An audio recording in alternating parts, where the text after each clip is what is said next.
안녕하세요. 부동산 투자법인가 공인중개사 사무소를 운영하고 있는 목동아빠입니다. 오늘은 중공업지역 용적률 특례의 최대 수혜지인 당산의 미래에 대해서 한번 알아보는 시간을 갖도록 하겠습니다. 신문 기사를 보시면 20층 아파트가 재건축을 구로 영등포 낡은 아파트 용적률 높인다라는 기사가 있습니다. 9월 7일에 중공업지역 용적률 특례가 담겨있다라고 하고요. 그로 인해서 영등포, 구로 등 서남권 대개조 탄력받을 듯이라는 기사 내용입니다. 기사 내용을 자세하게 보시면 9월 7일 주택 공급 확대 방안에 중공업 지역도 주거 지역과 동일하게 별도 공공기여 없이 사업 추진 구역의 현재 용적률을 인정하겠다라는 내용입니다. 이 내용을 설명해 드리자면 중공업 지역에 있는 아파트들은 용적률이 이미 250%에서 300%까지 가는 것도 굉장히 많습니다. 이렇게 용적률이 높은 상태이기 때문에 만약에 1대1 재건축식으로 지금 용적률 그대로 끌고 간다고 하더라도 기부 체납을 해야 되는 상황이었거든요. 하지만 이렇게 된다면 안 그래도 용적률이 높은 중공업 지역의 재건축은 불가능하기 때문에 현재 용적률까지는 그냥 인정을 해주고 기부 체납 없이 진행한다는 이야기입니다. 뿐만 아니라 중공업 지역의 경우는 상한 용적률이 250%인데 이를 400%까지 확대해서 재건축 사업성을 높인다라는 이야기입니다. 이런 중공업 지역의 규제 완화가 실제 재건축을 진행하는 데 있어서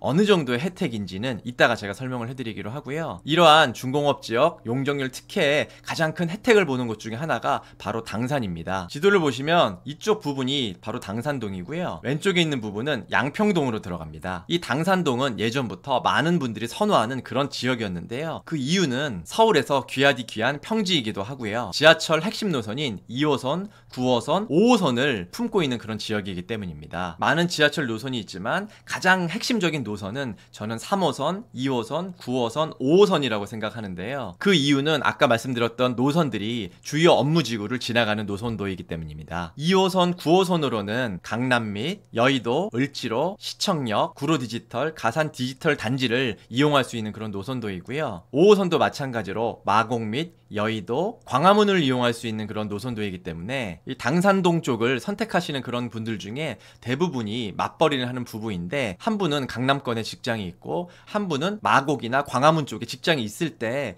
이 위치가 가장 좋은 위치이기도 합니다. 그래서 웬만한 서울에 있는 주요 업무지구는 다 쉽게 갈 수 있는 그런 위치이기 때문에 예전부터 인기가 많은 지역일 수밖에 없었습니다. 그리고 서울의 대표적인 업무지구인 여의도가 바로 옆에 있고요. 다리만 바로 건너면 목동이기 때문에 학원가도 쉽게 이용할 수 있는 그런 장점이 있습니다. 그리고 주변에 선유도 공원 및 한강공원도 바로 접해 있기 때문에 서울에서도 이런 입지를 찾기가 굉장히 어려운 곳이라고 생각합니다. 당산의 대표적인 아파트 단지를 보자면 당산 삼성 레미안 4차 아파트를 꼽을 수 있습니다. 이 아파트는 1391세대 23년차 아파트인데요. 연식이 좀 있음에도 불구하고 2호선, 9호선 초역세권에다가 대단지 평지이기 때문에 당산에서 아파트 매수를 고민하시는 분들은 이 아파트를 1순위로 꼽고 있습니다. 이 아파트의 최근 실거래가가 32평이 25년 6월에 19억 4,500을 찍었습니다. 하지만 지금은 그때보다는 가격이 소폭 오른 상태로 20억에서 21억 정도를 호가하고 있는 그런 상황입니다. 인근 지역의 가격대로 비교를 해보자면 비슷한 시기에 616세대로 지어진 공덕 레미안 3차와 가격이 비슷합니다. 공덕 레미안 3차가 당산 삼성 레미안 4차에 비해서 세대수가 반밖에 되지 않음에도 불구하고 가격이 비슷하기 때문에 지역으로 따지면 당산보다는 마포가 선호도가 조금 높다라고 평가할 수 있습니다. 사실 예전에는 당산이 평지에다가 교통도 좋고 한강도 품고 있어서 마포보다는 더 선호되는 지역이었는데 현재는 약간 분위기가 역전된 상황입니다.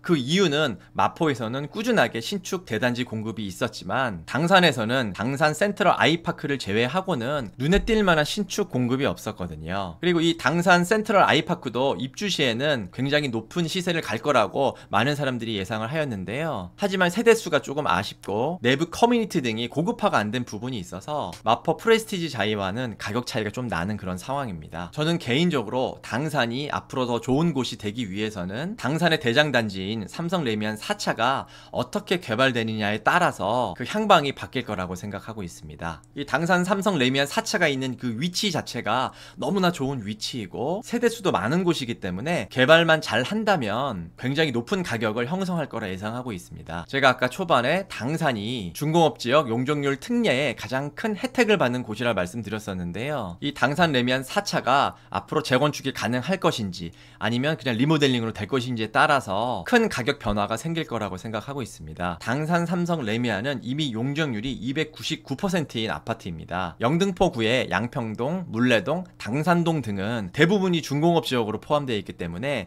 당연히 이 아파트도 준공업지역으로 포함되어 있습니다. 저는 이 준공업지역 용적률 특례의 의미를 재건축이 이제 쉽게 되겠구나라는 그런 생각으로 받아들이진 않고 있습니다. 사실 기존 규정으로는 이 300%의 용적률로는 재건축이 불가능한 상태였거든요. 하지만 기부 체납 없이 기존 용적률을 인정하게 되고 상한 용적률을 400%까지 늘릴 수 있기 때문에 기존의 준공업지역 재건축이 불가능했다면 지금은 어느 정도 가능성이 있는 상태로 바뀐 거라고 생각합니다. 비용으로 따지면 원래의 정책보다는 1, 2억 정도의 분담금이 내려가는 효과라고 볼 수 있는데요. 이러한 특례 적용이 있음에도 불구하고 사실 300%대의 아파트들은 재건축이 쉽지는 않습니다. 왜냐하면 내야 되는 분담금이 어마어마하기 때문입니다. 하지만 이 당산, 삼성, 레미안 같은 경우는 다른 300%의 용적률의 아파트와는 조금 다르게 볼 필요가 있는 게 세대 구성에 있습니다. 전체 1391세대 중에서 32평 아파트는 216세대에 불과하고 나머지는 중대형 평형의 그런 세대가 많습니다. 그래서 현재 용적률로 같은 평형 신축을 받는 것은 조금 어려울 수는 있지만 평수를 다운그레이드해서 간다면 재건축이 어느 정도 가능한 상황일 거라 생각하고 있습니다. 또한 당산, 삼성, 레미안 4차 같은 경우는 현재의 더블 역세권의 평지 대단지인 프리미엄에다가 한강이 인접해 있기 때문에 재건축 가능성이 올라갈 수 있다라는 그런 생각을 하고 있습니다. 하지만 현재 당산, 삼성, 레미안 4차 같은 경우는